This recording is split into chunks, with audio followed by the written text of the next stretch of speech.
please give an energetic and warm welcome to the one and only, the founder of English Lovers channel, Mr. Satyendra Singh.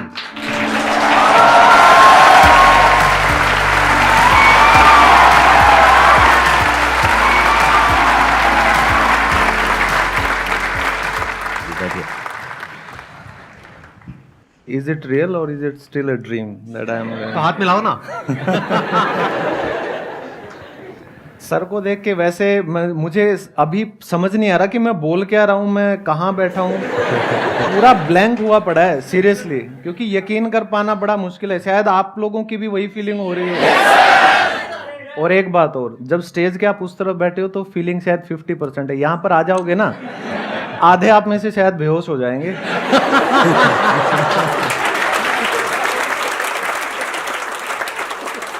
आप बताएंगे short में अपनी journey के बारे में कि आपने क्या किया, कैसे किया और आज इस लेवल तक कैसे पहुंचे?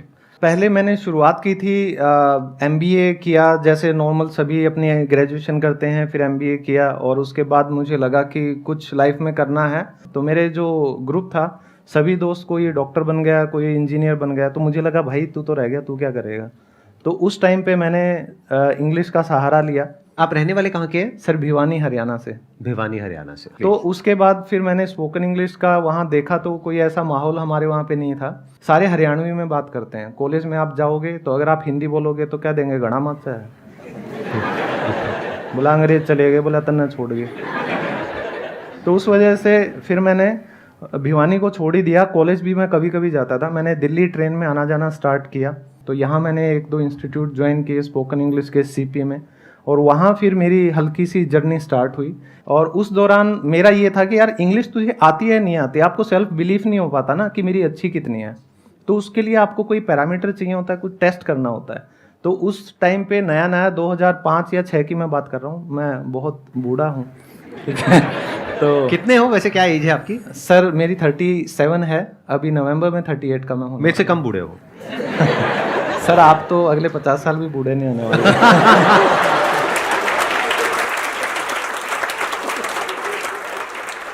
तो उसके बाद मैंने सोचा कि अपने आप को देखें तो इंग्लिश आती है नहीं तेरे को. फिर मैंने उस टाइम जो टॉप कॉल सेंटर्स हुआ करते थे, कन्वर्जेस, IBM, WNS, तो मैंने हर किसी में जाके इंटरव्यू देना स्टार्ट किया. जॉब करना मेरा मकसद नहीं था उस टाइम पे, लेकिन मुझे ये था अपने आप को टेस्ट करना है.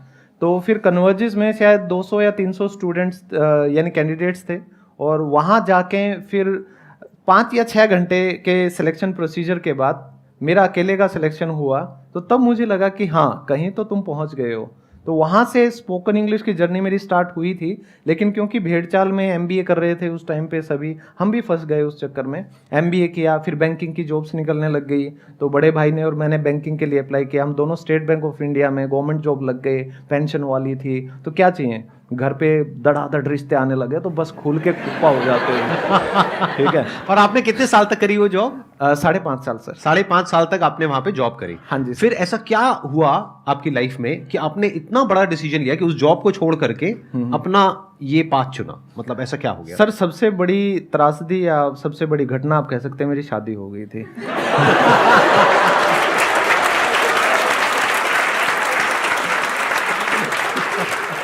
लेकिन शादी होने के बाद तो रिस्पॉन्सिबिलिटीज और बढ़ जाती हैं, उसके बाद तो प्रेशर भी बढ़ जाता है. बिल्कुल सर. लेकिन वहां पे हुआ क्या, वो जो प्रेशर था उस घबराहट के अंदर मुझे ये समझ आने लग गया कि भाई शादी तो चलो कर ली, ये तो किसी तरह मैं शायद निभा लूंगा, लेकिन ये जो जॉब है ना, ये मेरी सेकंड वाइफ है और इसके साथ मेरा रिश्ता जम नहीं रहा कुछ, तो इससे तलाक ले लेना चाहिए.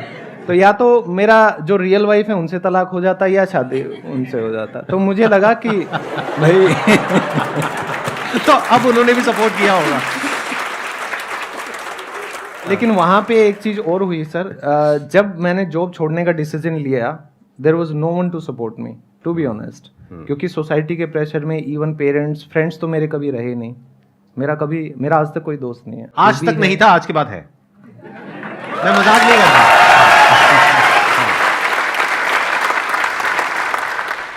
तो फिर मैंने जॉब तो छोड़ दिया, और हर कोई आपका मजाक उड़ाता था कि यार बैंक में मैनेजर होता, ठीक है, पेंशन होती. तो आते जाते लोग ताने मार के जाते थे. कोई भी घर में आता था, हर कोई टोंट मारता था, बोला क्या कर लिया. फिर मैंने कहा चलो इनको कुछ ना कुछ तो दिखाना चाहिए. फिर जो अंदर की आपकी आग होती है वो कहीं ना कहीं आपके लिए काम करती है. फिर मैंने 10 साल बाद दोबारा पढ़ाई शुरू की, मैंने बीएड कंप्लीट किया, फिर मैंने एमए इंग्लिश किया और एमए इंग्लिश में मुझे यूनिवर्सिटी में गोल्ड मेडल मिला, मैंने यूनिवर्सिटी टॉप की।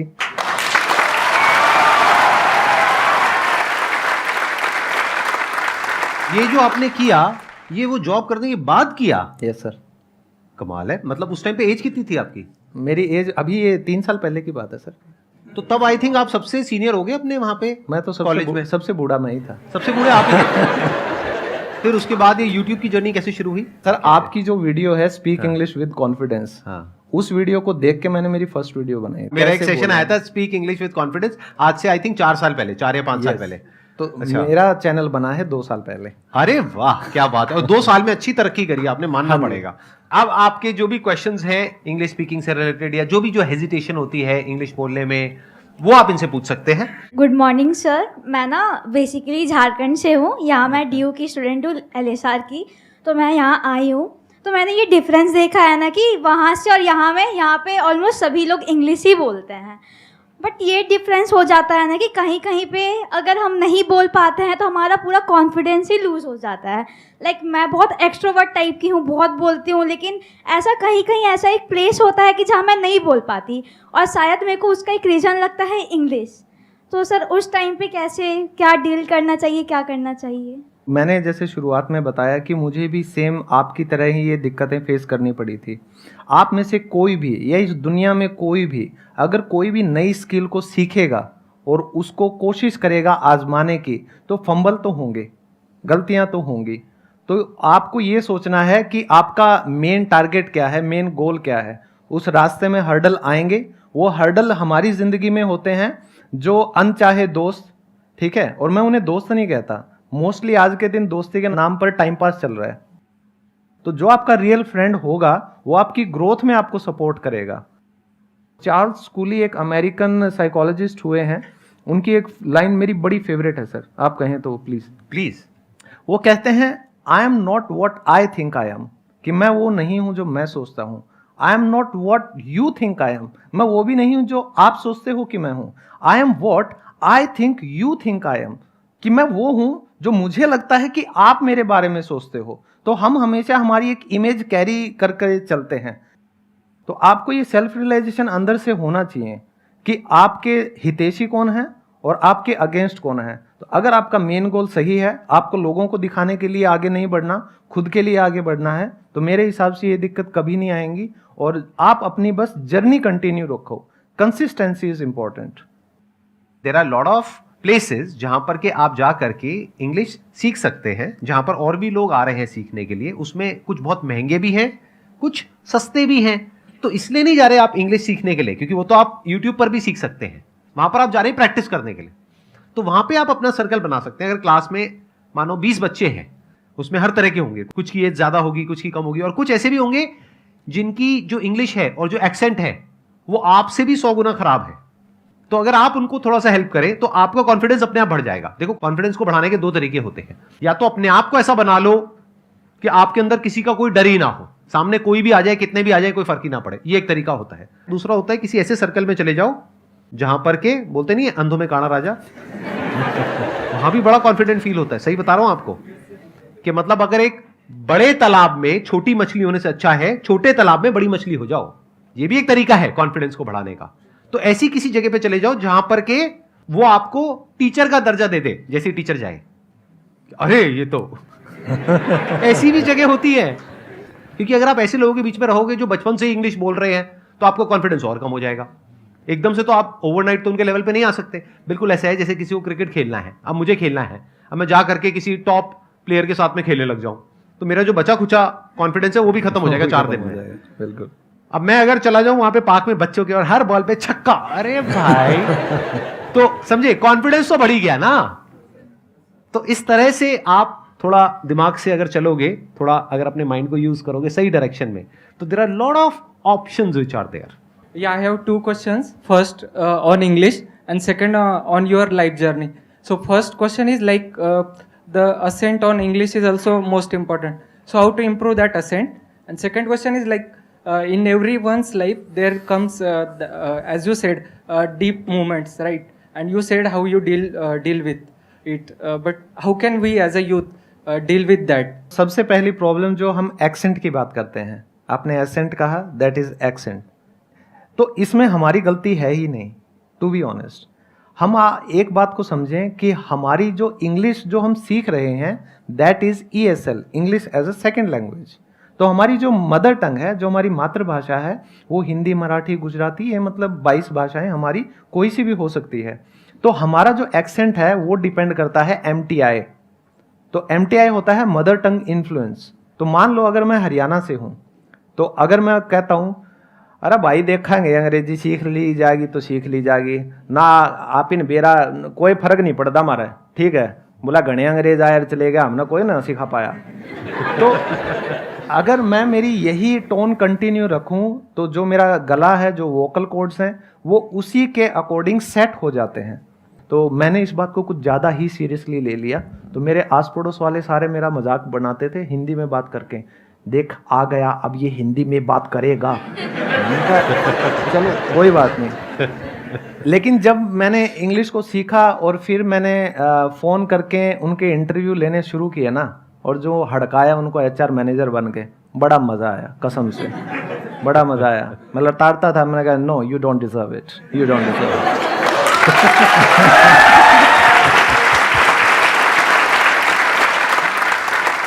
तो आपको एक्सेंट इंप्रूव करना है तो अच्छी इंग्लिश को सुनिए और अच्छी इंग्लिश बोलकर उसकी प्रैक्टिस कीजिए, तो नॉर्मल इंग्लिश आपको हो जाएगी, आप वैसे प्रैक्टिस कीजिए। पहला तो आपका सवाल था एक्सेंट वाला।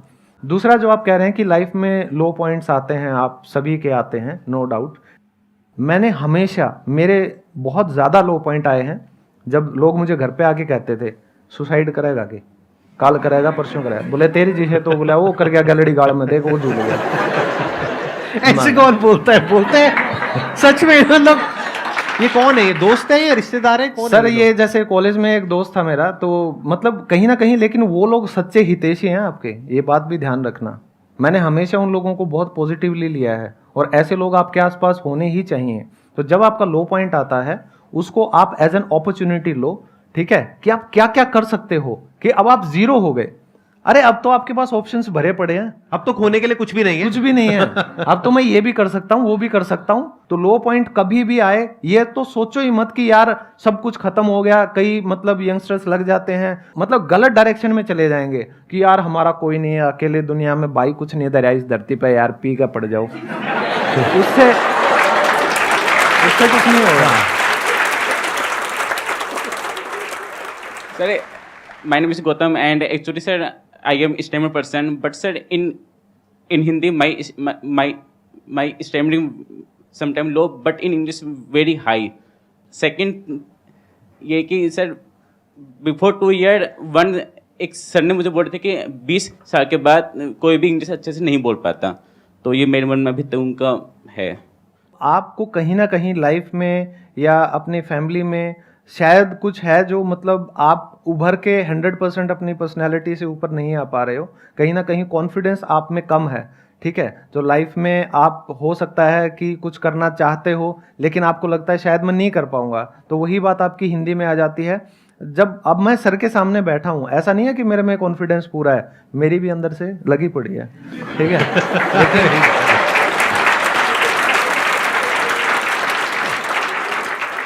आई थिंक मैं यहाँ पे थोड़ा सा ऐड करूंगा, ये जो बात ये बोल रहे हैं ना, इन्हीं के क्वेश्चन में इनका जवाब है।